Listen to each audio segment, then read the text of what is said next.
Chapter 1511. Before nightfall, Reginald delivered the medicine Sean used to take. Dr. Fordham, Mr. Sean used to take these medications. Olivia checked the ingredients. They were common antipsychotics. There wasn't anything off about them. She nodded. Thanks, Reginald. Don't mention it, Dr. Fordham. If you need anything, just tell me. As long as you can cure Mr. Sean, the Fordhams will be greatly indebted to you. I'll do my best. After Reginald left, Olivia waved, gesturing for two people in the distance to come over. Vance and Vanta were bodyguards Ethan had assigned to her. With just one gesture from her, the two obediently went up to her.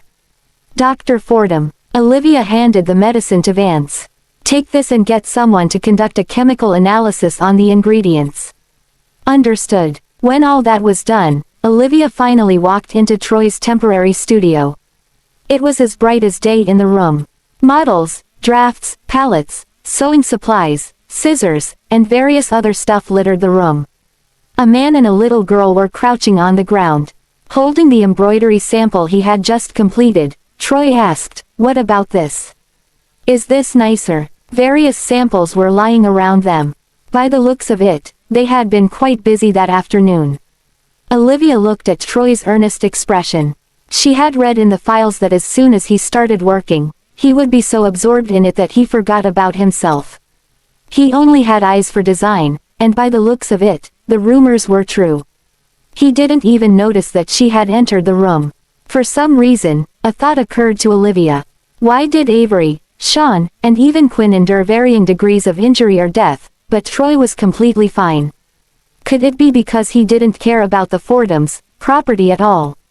Was that why he was lucky enough to escape?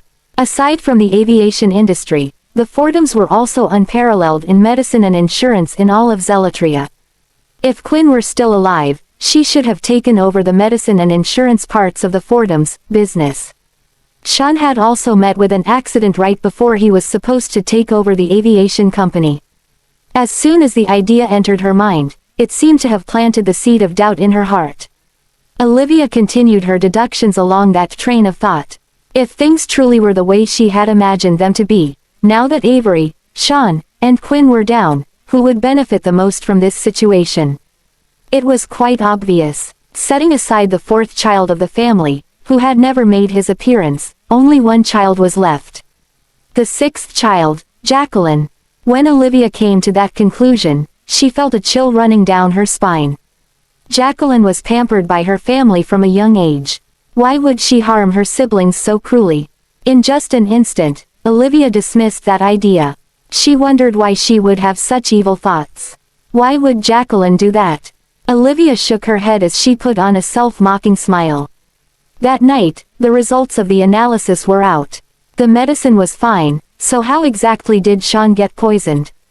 It was a slow-acting poison, so it had to be hiding in items that he would be in contact with every day. Those things could either be objects or food. If the chef were to poison Sean's food every day, how bold would they have to be to achieve that? It wasn't quite possible. Olivia couldn't figure anything out for now, so she could only send someone to sneak into the kitchen to investigate. Chapter 1512. Olivia did her best to treat Sean while she secretly looked for sources of the poison. When she woke up early in the morning, she noticed that Troy was still working. His fingers, with well-defined joints, were holding a pencil, which he used to sketch and scribble on the paper. From time to time, he would grab pieces of cloth to practice patterns on. "Mr. Troy, were you up for the whole night?" It was only then that Troy woke up from his stupor. He turned to look outside. The sun was beginning to rise just then.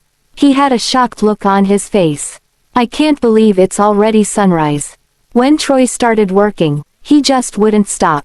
Olivia could see her teacher's shadow in him. Her teacher was devoted to medical research, whereas Troy was devoted to design. Olivia had suspected Troy before. After all, he was the only sibling who managed to escape misfortune. However, Troy was too pure, and he was passionate about design. Olivia didn't think that he would have the thought or patience to harm his own siblings. Ruling out Avery, Troy, Sean, and Quinn, only two people were left on the list of suspects: the fourth child, Vox Fordham, and Jacqueline.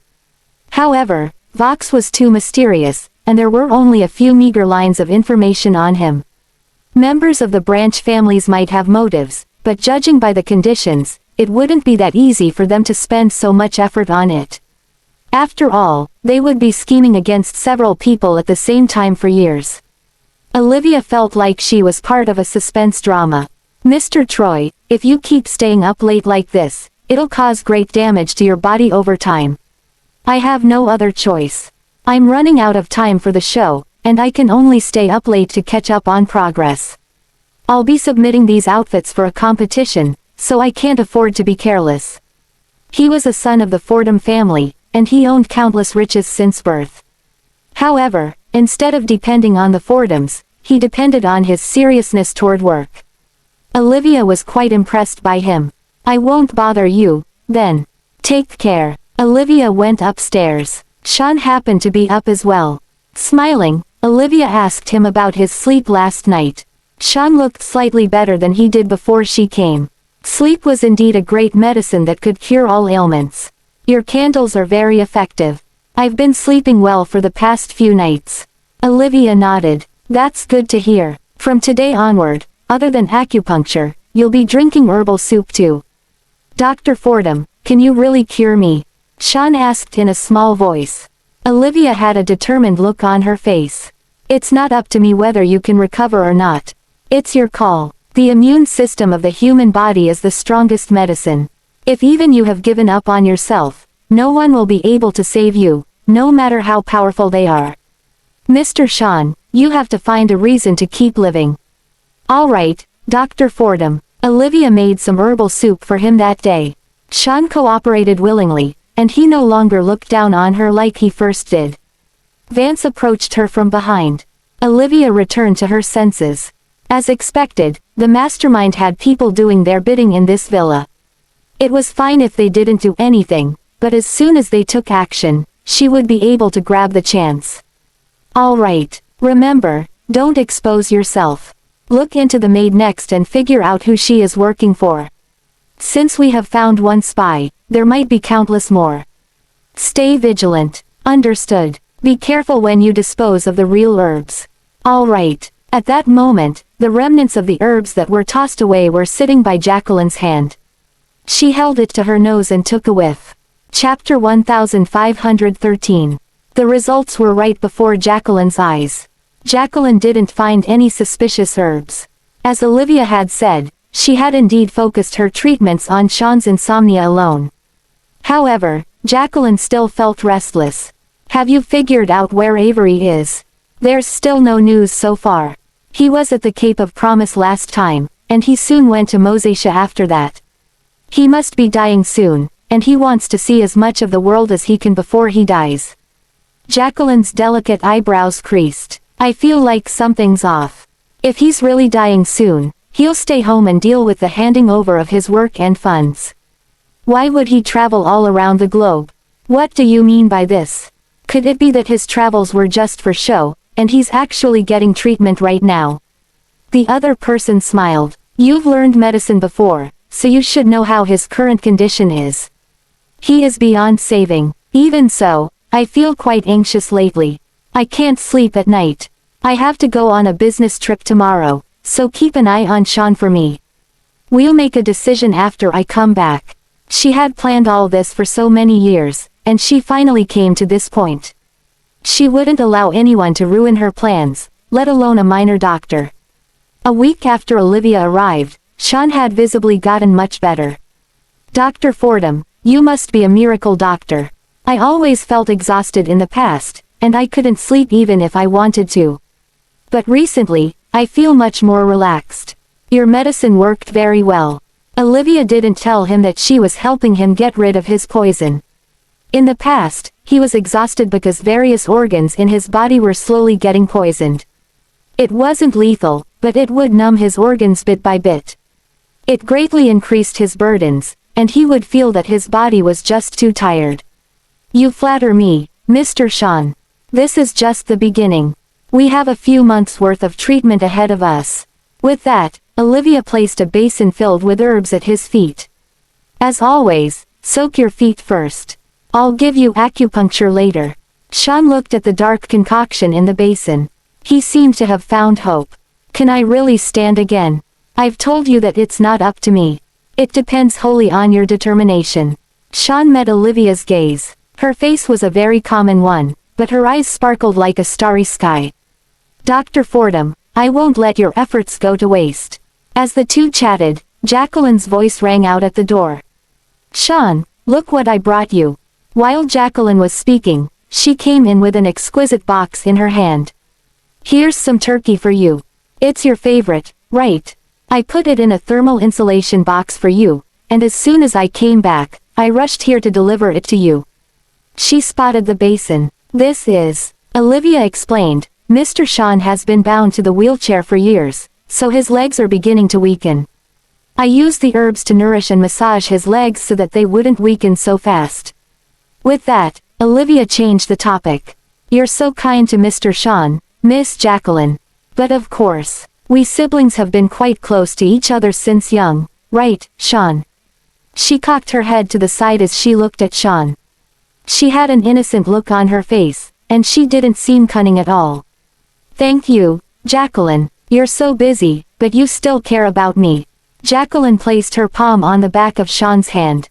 Of course, I've never forgotten what happened back when I was a child. You guys were so worried about me, too. But from now on, that won't happen again. I'll live my life to the fullest. Chapter 1514. When Jacqueline heard that, she was stunned for a moment. Olivia managed to catch sight of that. After the momentary bewilderment, Jacqueline smiled. Sean, I'm so glad that you've thought things through. Please don't try to end your life anymore. I was so worried last time. Don't worry, I know how precious life is now. I won't do that again. Dr. Fordham, I was right about you. You are indeed capable. In just 1 week, Sean seems to have gotten much better. You flatter me, Miss Jacqueline. Mr. Sean has sorted out his mindset, all thanks to his family. I am nothing in comparison. You're as humble as always, Dr. Fordham. Olivia wasn't sure if she was seeing things, but she felt as if Jacqueline was looking at her with a meaningful gaze. When Jacqueline appeared, Willow stayed very close to Olivia. She stared at Jacqueline with her green eyes. She finally let her guard down after Jacqueline left. She stood on the balcony, watching as Jacqueline's car went out of sight. It was the anniversary of Ginger's death tomorrow. Sean didn't have the appetite, so he set the turkey aside. Dr. Fordham, I'd like to pause the treatment tomorrow. I want to visit the grave of someone I know. After some careful calculations, Olivia realized that tomorrow was the anniversary of Sean's accident and also the day his girlfriend died due to failed resuscitation. Obviously, Sean was going to visit his girlfriend's grave. But Olivia still hadn't figured out who it was that was trying to kill him. She suggested, it's best that the treatment doesn't get interrupted. If you don't mind, I can go with you. Olivia claimed that it was for the sake of the treatment. But in reality, she was worried that the mastermind would take the opportunity to attack him. She had asked Vance to look into the maid last time, and they found that the maid was sent by Vox. Olivia told Avery about this, but Avery insisted that it couldn't have been Vox. If it weren't Vox, then someone must be trying to get rid of Sean by Vox's hand. Every day was a struggle for Olivia. She knew that the person was hiding in the shadows, but she couldn't catch that person right away. She could only tread carefully for now. The next day, Sean surprisingly wore a white suit. He had also pinned a white rose on his breast pocket. After dressing up, he got into the car. In the car, he offered an explanation. Gigi was buried in her hometown. It's a village near the city. Dr. Fordham, I'm sorry you have to travel so much with me. It's all right. The sea is pretty, but it gets boring if it's all you ever see. I could use an outing. The drive lasted for more than 5 hours. After getting off the highway, the car turned onto a narrow country lane. It was quite a bumpy ride. The road was tough to drive on, but the yarrows were in full bloom at that moment. In the valleys, the peach and apricot blossoms bloomed vibrantly. The scene reminded Olivia of the day she saw Mona off. The bumpy ride lasted for another hour or so. Then, the car finally stopped. It was a quiet village. By the time they had arrived, it was already afternoon. The sun was setting as Reginald brought Sean to the grave. Olivia and Willow stood far away and watched. Vance and Vanta examined the surroundings, looking out for any danger. Willow crouched under a peach tree, poking at some black ants with a stick. Olivia saw tears streaming down his face. Even after so many years, he didn't forget about his girlfriend. He was indeed a devoted man.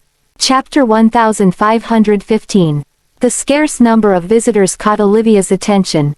Something felt off, so she asked, "Does Miss Lovell have a family?" If someone was buried in their hometown, it should mean their family was around.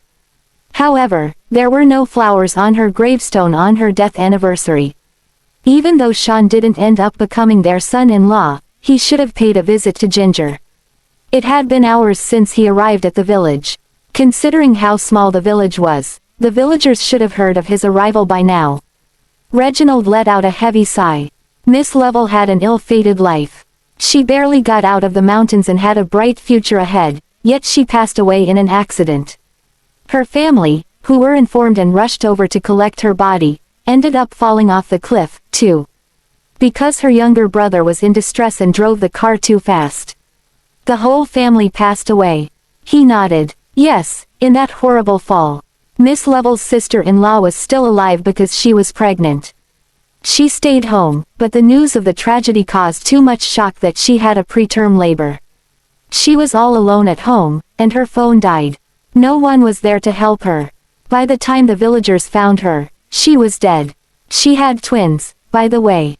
What a tragedy. Listening to the story itself was heart-wrenching. But Olivia found it odd.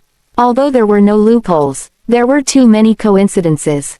Ginger passed away in a car crash while she was on her way home after learning that Sean got into trouble. Then, her family, who came to collect her body, died in a fall. To add to the list of misfortune, her sister-in-law was also found dead from preterm labor. Could someone have set them up? How evil? Olivia inquired. Mr. Lind, I don't understand. Mr. Sean and Miss Lovell's relationship was at the stage of getting married. They were so deeply in love. Why did she suddenly ask for a breakup and leave the country? Beats me. She's an emotionally stable and hard-working person. His family was content with her as their future daughter-in-law, too. The couple got along well. They rarely fought. The only time he got livid was when he told her to leave and not to come back anymore. And she really did. But I actually saw her crying when she left that day. Was he bullying her? Miss Fordham, those rich guys might be reckless, but his family was different. His parents have been strict since he was young. They taught him not to play with a woman's feelings. That was why, as soon as Mr. Sean chose to be with Miss Lovell, he treated her like a wife. His family is a powerful existence, and he's a nice guy. Why would he bully her? Reginald sighed. He continued, but they always reconciled in bed whenever they fought. Couple fights are not uncommon among youngsters. What can we do? It's written in the stars. True, but she was such a nice person, he exclaimed. Olivia's eyes scrutinized the gravestones close by. Then, she walked to the apricot blossom tree to beckon for Vance. He quickly came up to her in response. Understood. Was it a mere coincidence? The only thing that existed was a well-plotted scheme. Chapter 1516. Sean would visit Ginger's gravestone on her death anniversary. His feelings for her never changed. Gigi, this will be my last visit. I won't dwell on the past anymore. If you're somewhere up there, I'm sure you'd be happy to hear this, I've gotten over it. His finger caressed the picture on the gravestone. Tears were pooling in his eyes. I'm really sorry for what happened that year. Had it not been for him, the Lovell family wouldn't have died. The yarrows danced, and the apricot blossom trees swayed along with the wind like dancers tuning in the beautiful nature. Olivia noticed an old lady working in the field. Standing in the sea of flowers, the old lady stared at Sean. She caught Olivia's gaze and frantically shifted her eyes away to continue working. Olivia narrowed her eyes. She informed Willow of something before walking to the old lady. Olivia noticed that the old lady was tearing up. The old lady knew Sean. The whole Lovell family was dead, and none of their relatives were in the village. Who could the old lady be?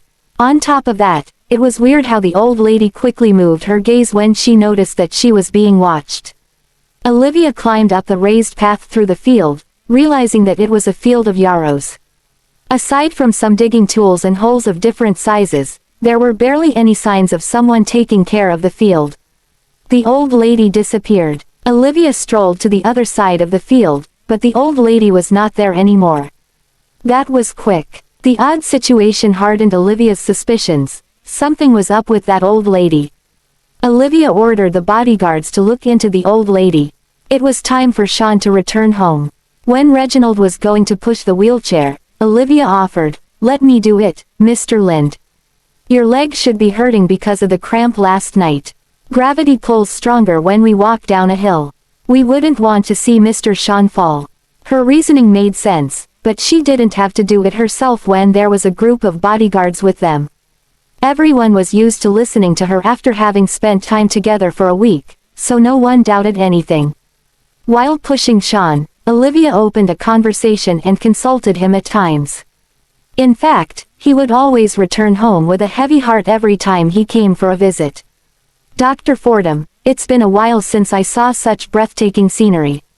Mr. Sean, although you can't walk, there are so many other things that you can do. Mr. Avery had it rough these years, and Mr. Troy isn't interested in managing the household." They stopped in their tracks, and Sean suddenly held her hand. "Thank you, Dr. Fordham. I don't know why, but I feel like our encounter is destined." Olivia shared the same notion. The feeling had been swirling in her since the day she met him.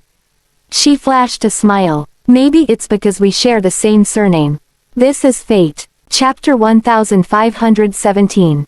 Olivia was wearing a mask with an ordinary look. But when she smiled, the sunlight reflected brilliance through her eyes, adding luster to her face. The way they shared eye contact under the sun was a nice picture to take in. Suddenly, a menacing gaze caught Olivia's attention. She looked back only to see that same old lady again. The latter was staring at them holding hands expressionlessly. Then, the old lady approached them. It was a surprise, considering how she ran away a while ago.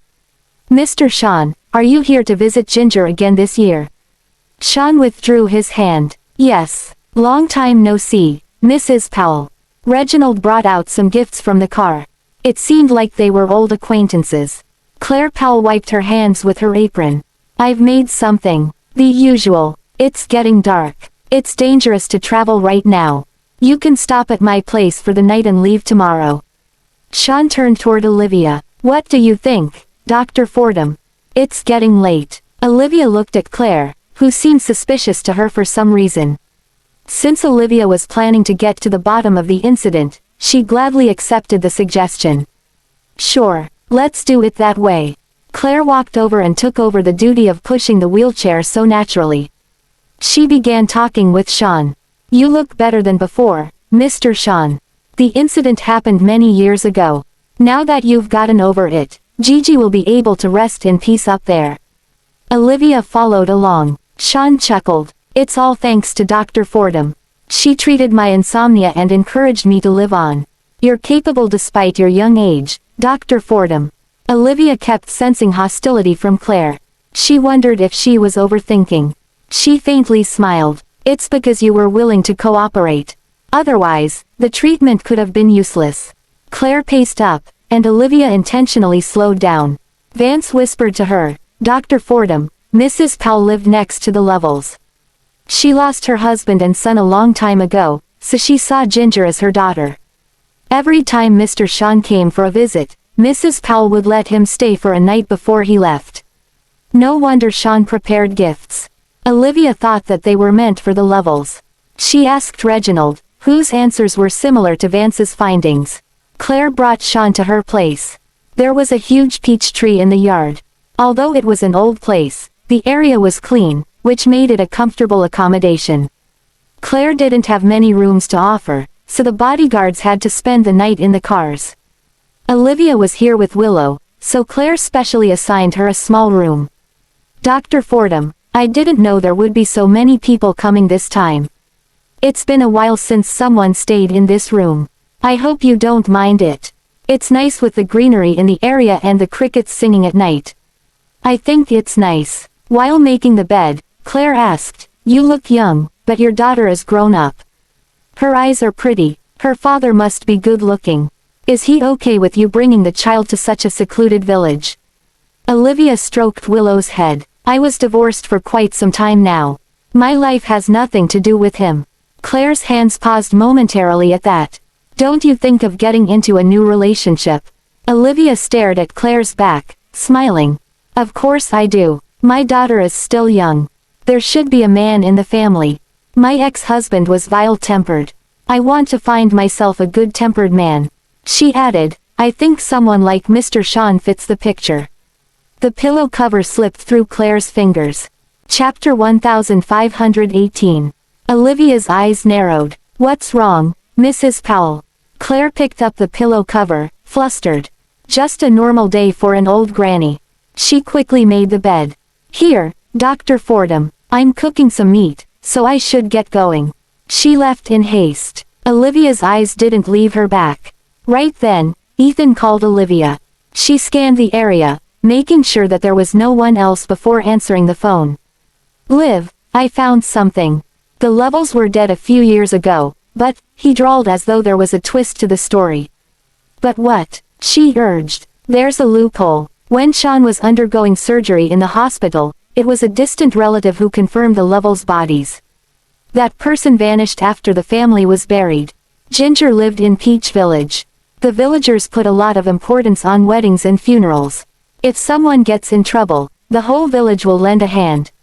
For burials, it can only be done after the head of the village chooses a date for it. That's their culture. It usually takes about 3 to 7 days before the burial is done. Sometimes, when there are no auspicious dates, the burial could be put off for a month. But the Levels were buried the next day of the accident.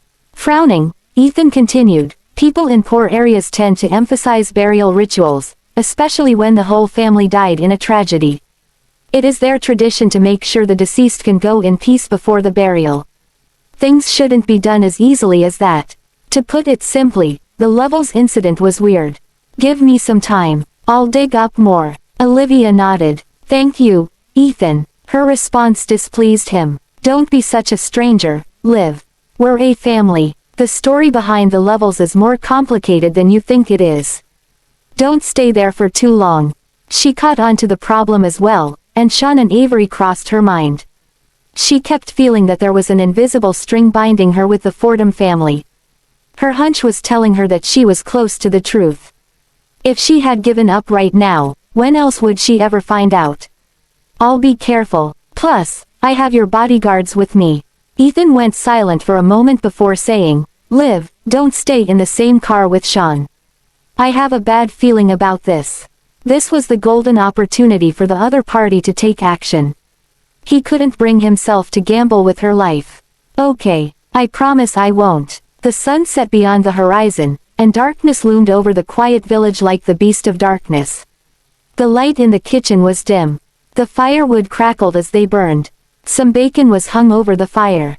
Their surface was black due to the long grilling. Claire served local dishes on the table and wiped her hands with her apron. "We can only do this much in the village. Hope you don't mind them. The ingredients are cleaner compared to the ones you can find out there. I reared the chickens and ducks and grew organic vegetables myself." "Thank you," said Olivia politely before sitting next to Sean. When Claire was going to fill Sean's plate, Olivia had already given him a piece of bacon. Her intimate action appeared strange to Willow. Considering how Olivia barely took the initiative to do anything other than perform treatment back at home, she was acting out of character. Chapter 1519. Olivia's children had faith in her the most. Thus, Willow believed that Olivia had her reasons for acting so out of character. Sean was equally dubious as well, but he brushed it off since she always took care of him whenever they were out. He trusted her after spending time with her for a week. In addition to that, she had a daughter. Hence, he didn't look too much into her actions. Still, it was undeniable that their actions appeared intimate to others. Olivia secretly observed Claire, whose eyes flashed with something evil. Their eyes met, and Claire quickly shifted her gaze. As Olivia had expected, something was up with Claire. After dinner, the sky darkened, and the village became quiet.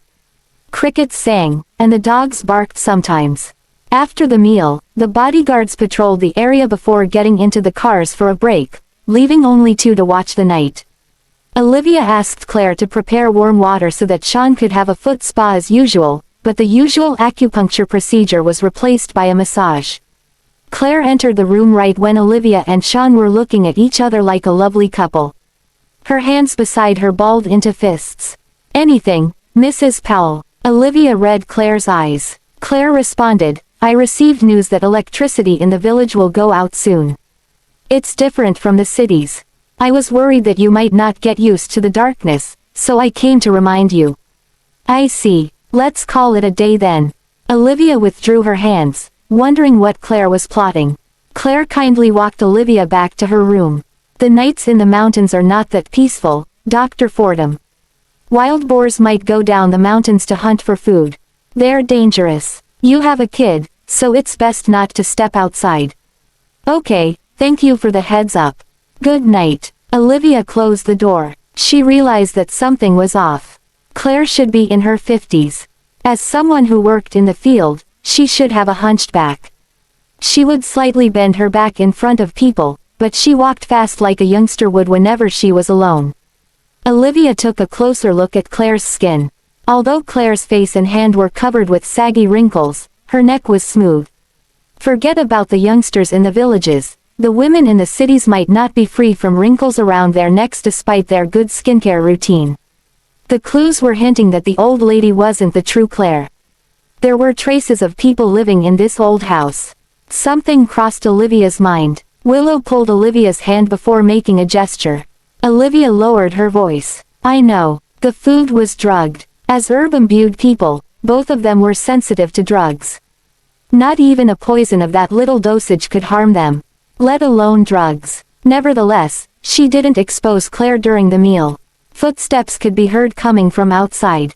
They exchanged glances before closing their eyes, pretending to be asleep. The windows of the houses in a village were structured simply. Olivia could hear the sound of ruffles and feel a gaze on her. The person closed the windows after making sure that Olivia and Willow were deep asleep. Once the person left the room, Olivia's eyes shot open. Thus, the show began. Chapter 1520. Olivia waited for a few minutes and sneaked out of the room. Since Willow was wearing a bell, and they had no clue what was happening outside, Olivia let her stay in the room. Standing by the door, she could see the bodyguards on duty were sleeping. The same could be observed in the bodyguards in the cars. It was as though a witch had cast a spell to send everyone in this world to dreamland. Olivia made sure that the bodyguards were safe before tiptoeing to Sean's room. Whatever the fake Claire wanted to do could be related to him. Through the crevice by the rusted window, she could see Claire facing her back at her. As Olivia had expected, Claire removed her mask to reveal the beautiful face hidden beneath. To Olivia's surprise, it was Ginger. Ginger was still alive. Her tresses cascaded behind her white silk nightgown, which outlined her curves perfectly. Sean fell asleep due to the drug. She sat by the bed, her fingertips tracing his face while her eyes were teary. Obviously, she was still deeply in love with him. But why did she stage her death that year? Was her family still alive as well? When Ginger bent over to kiss him, Olivia figured that she should give them some space. Olivia headed elsewhere to wake Vance and Vanta up. They woke up, but their heads were foggy. "What's going on, Dr. Fordham? Why did we fall asleep?" The special training built them differently from average people. They were more vigilant. Yet, they failed to notice Olivia's presence. She placed her finger before her lips. "It's not your fault. You were drugged. Come with me. Keep the noises down." They looked at their sleeping colleagues, realizing that someone had set them up. Only Olivia and Willow were safe from it. She handed them hose. "I need your help. Say it. Help me dig up some coffins." "What?" The men exchanged glances. Although they were bold enough to climb out of a hill of dead people, they thought that it was unbecoming of them to do that. It was disrespectful to the dead. "Who offended you, Dr. Fordham? Why do you want to dig up coffins? This is extreme." She answered indifferently, "I don't have much time to explain. Just do as I say. I'll take the responsibility." They returned to the same cemetery. Olivia pointed at some gravestones. "Dig up from here." "Yes, Dr. Fordham." They decided to bite the bullet. Disrespectful or not, her orders came before anything to them. Even though they were quick with their job, Olivia was in a hurry. Olivia had to return to the house to pretend to be asleep before Ginger was done with her business. Willow, who read through Olivia, blew a short flute. The whistling sound was soft but enough to draw the attention of the rodents in the vicinity. Soon, Vance and Vanta witnessed a flood of rodents rushing from the woods, fields, and caves all of a sudden. Like a tsunami, the animals were heading toward them. The odd phenomena sent a chill down their spine as they grabbed the hose tightly. Their expressions were solemn. "This is not normal, Dr. Fordham. Get out of here first. Hurry." They thought that it was their karma for digging the gravestones. They had to run away. The laid-back Olivia raised her hand to stop them. "Relax, they're little helpers. Willow called for you. Work with them. The more, the merrier." The men couldn't follow at all.